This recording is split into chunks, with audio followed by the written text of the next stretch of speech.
In honour of the London Olympics, this episode of Gareth Jones on Speed has been renamed Gareth Jones crawling at 1 mile per hour next to a newly created restricted use lane that's almost completely empty.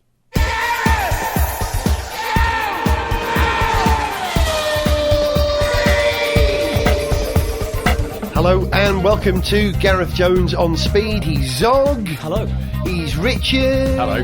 I'm Gareth, and this is the first time all three of us have been together since the late 12th century, I think. I think Fangio was leading the championship last time we were together, weren't we? Yeah, and cars ran on horses back then, I think. I seem to remember we had a fascinating chat about the repeal of the window tax. And then moved on. So, Hey, are you glad, like I'm glad, that we actually missed the British Grand Prix this year? I would never normally say that. what, missed going to it? Yeah.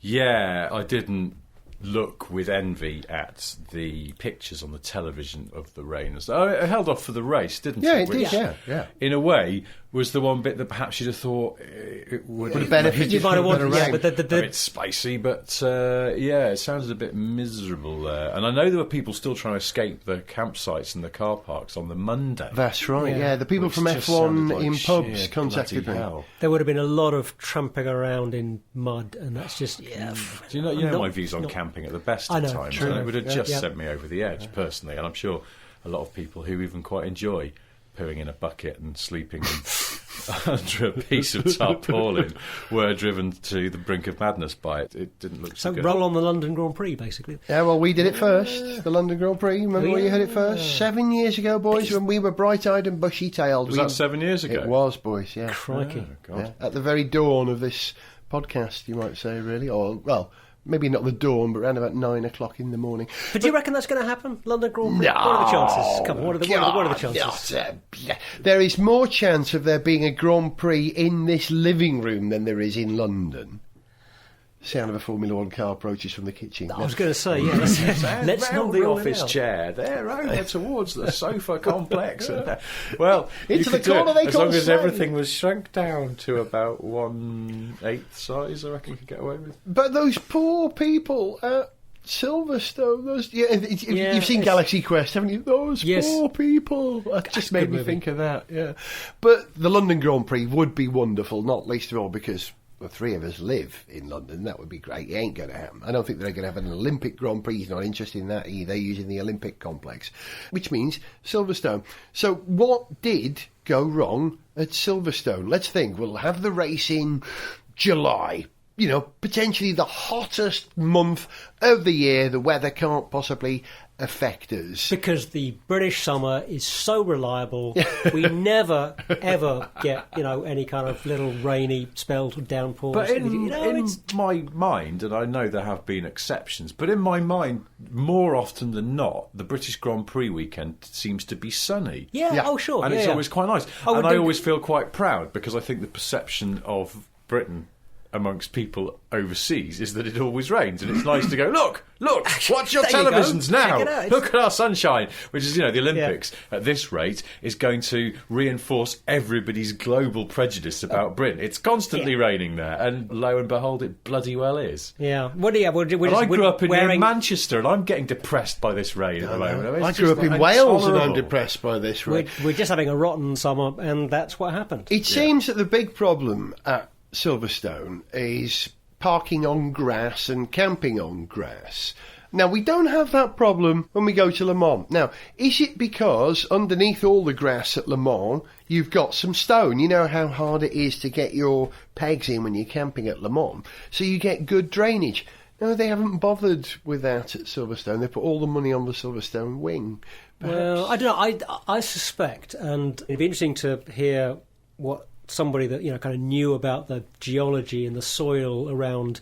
Is there anyone, there must be somebody that knows about what the soil at Le Mans is like compared to the soil at Silverstone. Loam. I'd have thought the big problem is Bellamy.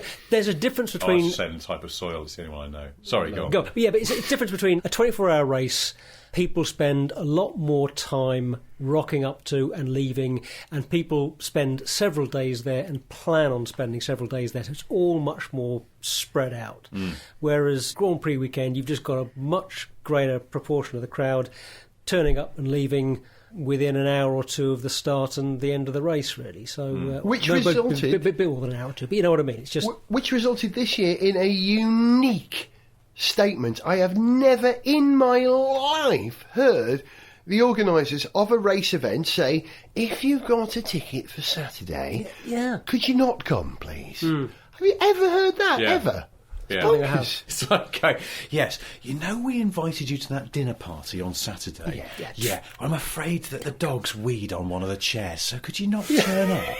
Because otherwise... Yeah, we want to air it out, put it out in the garden, get it, What's the solution, Richard? What is it? Make sure the dog sits in the garden. garden. No, not the dinner party issue. What is the solution? Well, the solution, I suppose, in extremis, is tarmac over all those field. But it's going to cost a fortune. So tarmac over, because the main problem seemed to be, as Zog points out, unlike Le Mans, which people go to, it's a camping-orientated event. A lot of people camp.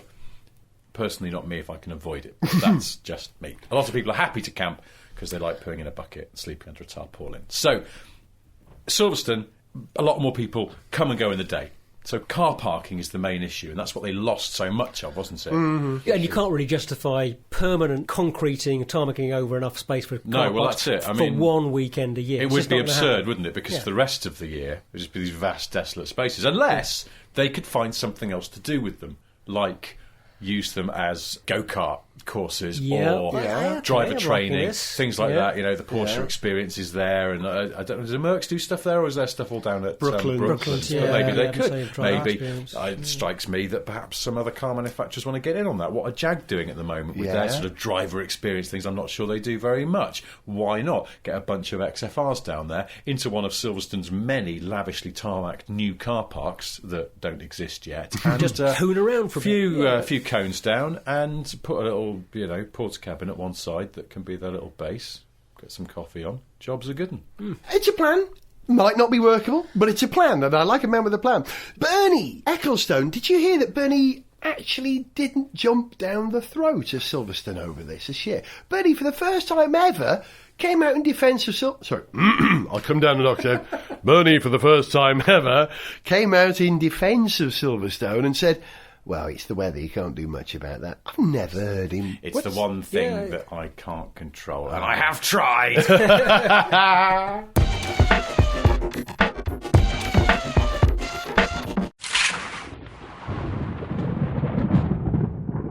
Dad, our Father. Yes, Jesus. We've had another letter from Mr. Ecclestone, Dad. Oh, me. What is it now? He says he's not happy with this weather. He says, clouds look too messy. He doesn't want any more rain, and the wind is going in the wrong direction. Oh, really? Yeah, Dad. And he says he wants you to sort it out, or else. Or else what? Or else he won't let you into the Formula One paddock. Doesn't he realise I'm omnipresent? He says so's he. Fine. Tell him I'll see what I can do. Honestly, he's been no end of trouble since he cut off his horns and tail. Amen.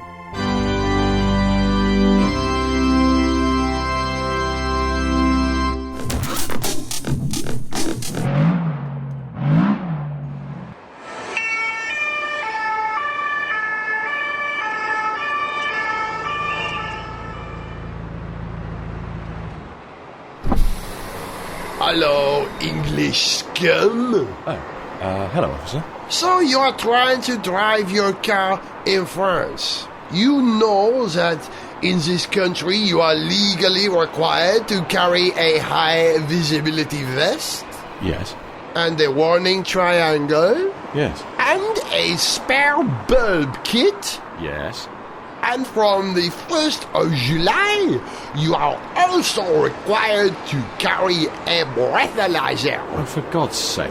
You're turning everyone's car into a bunch of bloody Halfords. That's right. Now, where is your legally required display of cheap silver car stereos, your flimsy glass case of sat-navs, and your surly teenagers in orange shirts who are extremely unhelpful? Sniff Petrol! Gareth Jones on Speed! As you can probably tell from the difference in the quality of my voice and the atmosphere around the microphone, we've left the confines of my house and we've come outside to record the next bit of Gareth Jones on Speed on location, because Richard has turned up in what you described as a moderately interesting car. Yeah, I think it is. And maybe even extremely interesting Yeah, car. it's not a moderately interesting Did car. I say moderately? You did, yeah. I was being understated there. I think It's you're a right, very yeah. interesting car. It may be the most interesting car that's come out this year, in fact, I think. Let's see. Should we play guessing game with the listeners, right? If we try and describe this car to them. Because they'll all go, I thought you were going to say the Ferrari F12. I'm not interested No, it's in not that. that. It's No, not that, it's not that. No. Plus, it's no fun if you don't have the feedback of people guessing wrong, and then Yeah. you're kind of teasing them a bit more. Should we tell them what it is then? Go on. Well, if we were Americans, it would be a Chevrolet Volt. Or if we're people here who wanted the same car with a different badge on it, they are selling the Volt here, but this is a Vauxhall Ampera, which is the same car with a different nose on it. But they got the name wrong. They should have called it the Volta. But for Europe, it should have been the Volta. The Italian was Volta, yeah, that's right. Who gave the name to the Volt, I stand correct, yeah, you know. I know that because I played him in a programme Vol- once. yeah. So, looking at it, it's not a bad-looking thing in the flesh. It's definitely very modern. You know, it's got all sorts of funny angles and things. It's got this striking black, highly polished line on the lower part of the... what is that? Right, this is to make the windows look deeper without actually making the windows deeper, because they want to reduce the amount of thermal load, ingress that can go in there, so the aircon doesn't have to work as hard, which obviously therefore saves battery life and such like. So yes, but if the windows were just as shallow as they really are, the car would look a little slab-sided, so they put this black strip here which sort of deceives the eye. Black strips are the new fashion. They've got them on the Audi R8, haven't they? You can have black strips here, yeah. Where have they got black strips on the R8? The panel down the side, The side blades. Yeah. they call The it. side blades. I saw an R8 the other day that had them coloured in on a red car. It looked bloody awful. Now, I want to get back to this lights. thing. Look at the front of it. Yeah, This the is- lights are interesting, because what you've got... Well, can you describe it? Well, the plastic cowling that's covering the headlight and I guess the running lights down below, is that? Yeah. Or, it's a kind of continuous sort of... Boomerang shape. Yeah, okay, it's boomerang shape, that's good. And it's sort of stacked. So, you know, you've got a nice sweep from just under the bonnet line right down almost to a couple of inches above the lip of the sort of lower edge of the spoiler. But splitter. that's not actually what's happening. That's the impression. It's this clever black panel that they've got in between the top glass for the headlamps and the lower glass for the running lights. it is. There's another one of those Yeah, black right. panels, Yeah. which here in the dark of North London at 10:30 in the evening. Yeah, right. Clever though. No, yeah, it looks great. I think it's a good... Apparently they came up with this was done because the Volt is obviously an American car, was developed in the US, but Opel and Vauxhall in Europe were allowed to design their own front end for it, and apparently the Americans are very jealous because the front end on this looks nicer than the one on the Volt. It It's a bit does more look good. aggressive. I think it's Yeah. really nice looking, this bit. So they're going to try and sort of retrospectively do something similar in the US now because they like it so much. Also, they came up with this boomerangy thing, with this effect of having this whole light panel here, and for this car, and then liked it so much they stuck it on the new Zafira as well. This is going to be cropping up on Vauxhalls all over the shop, I think, but it started on this car. Well, I guess apparently. with the American habit of facelifting models every year in a way that we don't necessarily do in Europe, they'll be able to get that. On the Plastic same with surgery the- is rife in America, isn't it? Models Yeah. have facelifts every 6 months, don't they? Should we? Yeah, let's. Okay. I'm going to go and sit in the front, Z, because I want to hear some audio, because Richard spotted that this car makes some interesting sound noises. Here you go, dog's going in the back. Once we work out how the locking works. Let us in. There we go. Have you booted the system, Richard? No, I haven't. It's booted itself.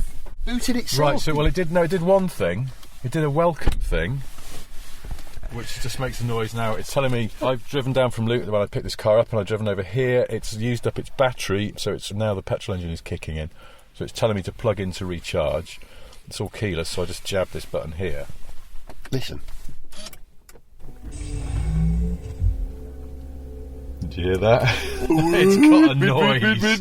It makes a noise. It looks like the USS Enterprise just booted the system here. I'm sitting in the passenger seat. There is a panel in between Richard and I, which I can count 1, 2, 3, 4, 5, 6, 7, 8, 9, 10, 11, 12, 13, 14, 15, 16, 17, 18, 19, 20, 21, 22, 23, 24, 25, and they're all touch 50. sensitive as well, which is, I think, one of those things they do when they want things to be futuristic, like a Sinclair ZX81. It's one of the things I've already noticed about this car that I don't like is that you just go to here to fiddle with this main turning wheel, which scrolls through functions and stuff on the nav and the stereo and things like that. And it's all too easy just for part of your hand to nudge a touch-sensitive button, and suddenly it's gone on to the auxiliary function when all you were trying to do was just change the radio station. So when you say touch-sensitive, you mean they'll respond to just the slightest sort of rush, rather than a positive... They do, yes, too much. They're supposed to be a bit more... Oh, I see, okay, yeah. But look, you can just... tap that and it. Yeah. So that's just the heater fan. So, yeah, we've got a touch-sensitive panel that is this sort of, what would we call that? Sort of chromised plastic. Not chromised, is it? It's sort of gunmetal finish, isn't it? Yeah. And they're just touch-sensitive spots to operate Then, all the see this controls button for here? your heater and what have You've got a you. real button that scrolls through your functions on your eco readout screen here, showing you what things are doing. And that's a really lovely flush-mounted, clicky little button. And it's like, well, you could have done a load more flush-mounted, clicky little buttons. And look at the way the transmission stick, we call it gear stick, is buried into a kind of a Thunderbird 1 launch it's weird bay that as well, isn't it? you have to pull out. You wonder, that's so very old school when so much of this car is so high-tech that they've put on a sort of real old-fashioned gear lever. Should we go somewhere? Yeah. I'm going to reverse out of this parking space then. So the battery officially has nothing much left in it, so the engine... And bear in mind, this car, the engine's only a generator. Yeah. It can connect, there's 2 electric motors, it can connect itself to the second motor at high speed, because apparently at that point, over 70 miles an hour, in extremis, when you need more power, it can do that. But fundamentally, the petrol engine is not connected to the wheels, the driving sitting wheels. in an electric car with front-wheel onboard... drive, 2 electric motors, and a 4-cylinder 1.4 litre engine. It's got like 85 horsepower, but you're never using that horsepower to drive the car. You're using 150-ish horsepower electric, 2 electric motors. So it's 85 horsepower driving a generator, which is then charging the battery and or driving the motors. The way I describe this to people when we talk about... Did you hear that, by the way? What was that? Oh, do it again. That, I'll put it back on again, that's the electric parking brake. See, in a petrol car, a diesel car, you've got tick over going on at that point, so you barely ever hear those things, the little thing unwinding. Here we go. But with this, see, we're complete silence, and there we go. And now we're moving. We're moving backwards. Here we go. We're moving. But you probably can't hear that. There was a slight woo, but not much else. Slight thing. Now, I really like that central display. The graphics, I think they've done a very good job with those. Attractive. Now, we've had to stop at a junction. a man just walked past. Now, can I show you one thing about this car, actually, which I should... I'll wait till we get away from some houses. Yeah. There's one thing I want to say as well. We're coming over some speed bumps. If you listen carefully... you will now hear a horrible noise. Do you hear that? Just as not. Well, that speed bump wasn't too bad. No, that's scraping. That's not the front spoiler. Yes, but they said to me, "Don't worry about it. It's designed there to be as low to the road as possible for good aerodynamics, but it's flexible." There you go. Ouch! Horrible and that noise. was a very gently taken speed bump. Let's be fair. At 8 mile per hour. Yeah, I mean, I did in a go family a car, bit. not a low slung sport. Yeah, but that's it. So they said that's fine. It's designed to do that. Don't worry too much about it. So where we're buzzing around in we're an still on electric power now because we're just tootling through some houses. I'll show you because we're not near too many houses here. There's Graunch. There's an extra horn on the end of the stalk. That's your "Hello, I'm coming" to pedestrians horn, deliberately designed to be a little politer because they know that people don't hear electric cars coming. But they don't want a big... They don't want to think... I did suggest that for the UK market alone, they should have one that just went... Excuse me. Right, so... That's a really good touch. We're now driving up... Is that the motor? Or is that the AC? There we go. The motor's running at constant velocity. Yeah. Because that's how you want to run an engine at its optimum speed. If it's working as a generator and that load doesn't change, it's simply generating at a fixed rate. That is a constant velocity motor, isn't it? And to finish the earlier thought, I mean, this is the way I describe this to people. Is it's the automotive equivalent of a diesel electric locomotive. A diesel electric locomotive works by having a diesel engine driving a generator that provides power of the electric motor? It's the crawler. You know the crawler, the vehicle that they use to carry the space shuttle and previously the Apollo Saturn V from the vehicle assembly building to the launch pad 39, that huge giant tractor, that's exactly the same. A stack of diesel engines which charge batteries which relay power into electric motors for each of the set of tracks. It's like the crawler. I like it more now for that. Well, it's the thing. So now we're sort of trotting along, not going particularly fast because we're just driving up the end of your high street, and so doing 20 miles an hour. The engine, the engine just turned itself off. It's charged the batteries enough, and now we're back to just. Oh no, it's there again. See, this thing, you can barely hear it. Yeah. Ooh, graunch. But the fact is that no matter what I do with the accelerator, now I've stuck it into L mode, so every time you lift off, you've got some fairly strong, not Tesla strong, but you've got some regenerative braking. Got 5 different modes: L, D, N, R, and P. Well, we know what R, P, and N are. D and L. So L gives you more regen. Yeah. We can call it regen, can we? Yeah. What does the L stand for? Low. I don't know. Electric. Low. I can't remember now. Does it stand for something, or is it just Lawrence? Yes, it is. It does stand for Lawrence. It's named after the man who went, "Hey, let's have a regen mode." So I come up to a red light, so I just lift off the throttle, and look, it's got such sort of regen braking that was just lifting off. You just lifting off. Haven't touched the brakes, and we've almost come to a halt. But it's fine because like Teslas and things, they have such powerful regenerative braking that they have to put the brake lights on even when you haven't touched the brake pedal, and this doesn't. So you have got to make sure in your mirrors that you haven't got anyone right up your chuff, because they'll suddenly be in the boot. Yeah, because your brake lights won't come on. Yeah. So basically, don't tailgate an Ampera. Yeah, there is a speed camera beyond that crossing, but beyond there, it would be interesting to see what this thing will accelerate within the law. So, we're just the engine's running as well. We're going down a slight hill, so I just lift off, but just keep my foot just on the throttle. If we pull up that thing there, look, we're actually putting power back into the battery. I don't know whether we're being hooted at as well for slowing down. Absolutely, no, that wasn't us. That was somebody else. We're all right. Yeah, I really like that Wizzy display. In the the graphics are pretty good, aren't they? It's like things where they've put some effort in. Okay, we're just going to go past the speed camera, so we're only doing like 20 miles an hour. As soon as we're past here, whoa, and we're off. And the engine kicks in it, and that drives the extra electric motor. Yeah. Well, no, it doesn't, because that only happens at 70. I think that's just whirring itself up because it's realised that we're depleting the battery at a rate of knots. So it's not a constant velocity motor, then? It can't I think be. it has different velocities, but it always tries to remain within the ideal band of normal running. It settles to a certain thing, but under extreme. Let's do it again, see what happens. Yeah. That felt urgent. As a passenger, that felt like a car that was properly accelerated. No, it definitely doesn't hang around. And I think, but it's more impressive when you've got a full battery, because then you don't get that engine noise and just have that pure electric car experience. And we've got no gearbox or any form of transmission noise from a CVT or a torque converter or anything. It's just electric motors on wheels. And according to your main display, the sort of driver's display, we're getting 250 plus miles per gallon. That's that a sort of theoretical thing. There's a screen in here somewhere. So you don't have to recharge this car yourself. You don't. But that's you the can. thing. I think it would work well if you did, because if you had a commute like, I don't know, when I drive over to White City from my place, it's an 8-mile commute, and an 8-mile commute back. It could do that all on battery, stick it on charge overnight, jobs are good, and it's supposed to be like £1 on average for a recharge, although electricity tariffs being what they are, who the hell knows how much you're paying? Everyone pays something different. But it's still way cheaper than the petrol.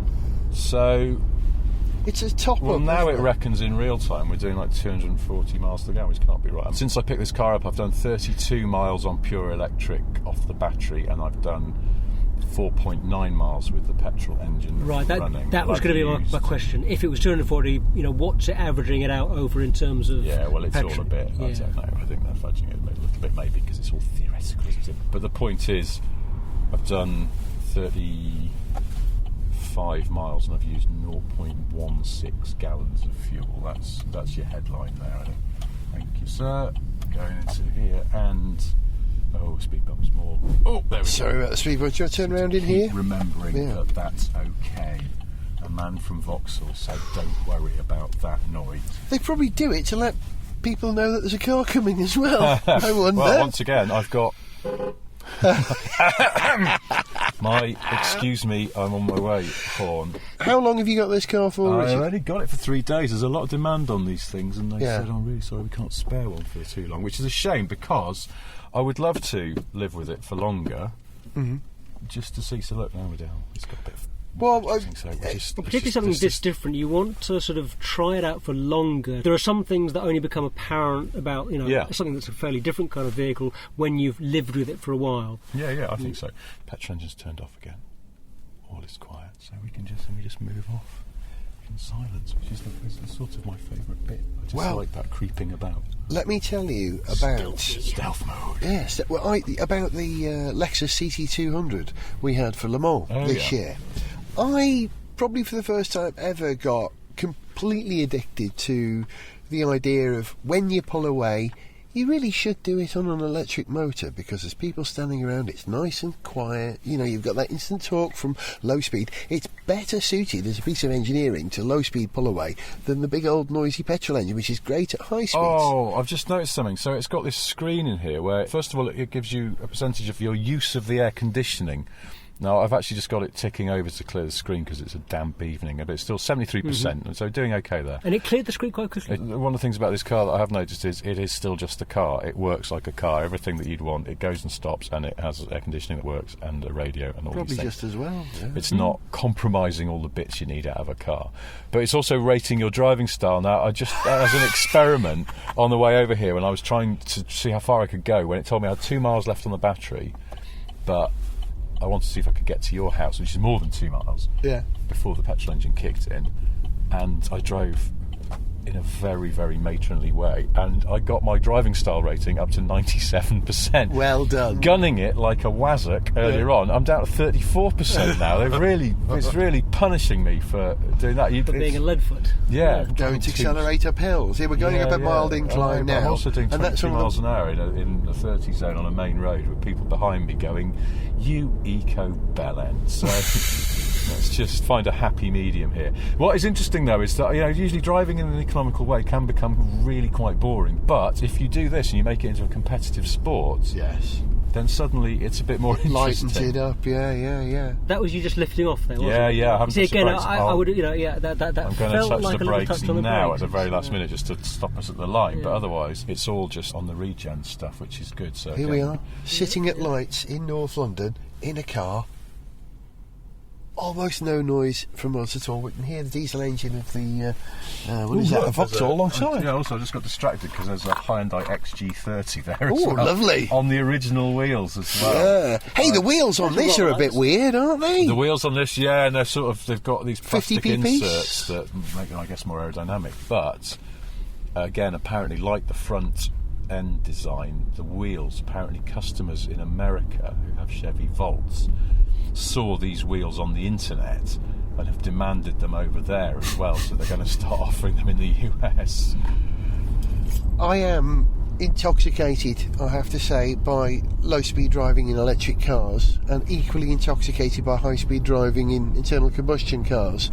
And if I could find an electric car which would do the high-speed thing and the distance thing in the way that an internal combustion engine car does, I would have one. Is this the best version of that we have at the moment? Is it the best electric car? Yeah, I think it is, because it gets rid of that range anxiety thing. One of the reasons I've been intrigued to have it for a bit longer is to see genuinely how economical it is, and whether, when you have depleted the battery that you've charged up from the mains, which it only has a range of between 25 to 50 miles, they say, but whether actually you're working that little 1.4 engine quite hard to keep topping the batteries back up to feed those electric motors to drive you along, and whether it actually becomes sort of no more economical than a diesel Golf or something. But what I like about it is it does give you that electric car experience. It's different to drive. It's not like a diesel Golf. It's actually quite relaxing because it just sort of purrs along in cities. I think it is probably at its best in town. Even though my experience driving down the M1 today, it's perfectly okay on the motorway. but I think it's probably at its best in town. You'll notice the ride is quite nice as well. I think it's a fairly, supple. Yeah, it's all right. I mean, I've always thought this was the best approach to an electric vehicle right now. You have all electric drive, but you have an internal combustion engine to top up your charge, which, as you say, completely removes the range anxiety. It's just the smartest, simplest, best way of doing it, I think. And seeing it working for the first time, actually driving around on one, it works well. I like. It's great to see it. Well, I'd love to have a go at living with one of these for a while. I'd be interested to find out from Richard in these 3 days he has with this, his final conclusion. It looks very promising, and to be honest, look, the three of us are genuinely excited. You can tell, can't you? You can just tell. How interesting. I tell you what, I'm still waiting for a jet-powered hybrid Jaguar though. Until then, this is the nearest thing we've got to what? The thing I like about this is that it's interesting. We've got plenty to talk about with it, but also I find it, in a strange way, quite satisfying to drive, and it sort of thinks, well, this is the future, and imagine if they could sort of harness this in a sportier way. Sporty. If this is the future, it's probably not going to be complete misery. Well, it's also, this is the thing, this isn't a car that requires a hydrogen economy. It doesn't require people to be putting, new kinds of filling stations on corners. It works right now, and it works well. Yeah, and is carrying us back to base. Oh, Chiff. And Chiff's its Just chin. get used to the sound of all cars grinding their noses over speed bumps for aerodynamic reasons. I've heard the future and it sounds like Chiff. Ow. Maybe it sounds...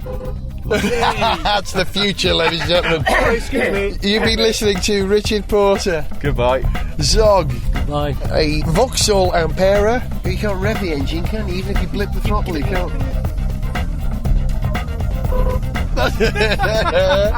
And me, Gareth Jones. A bit of good news for you. Our next episode of Gareth Jones on Speed is the return of our summer music special.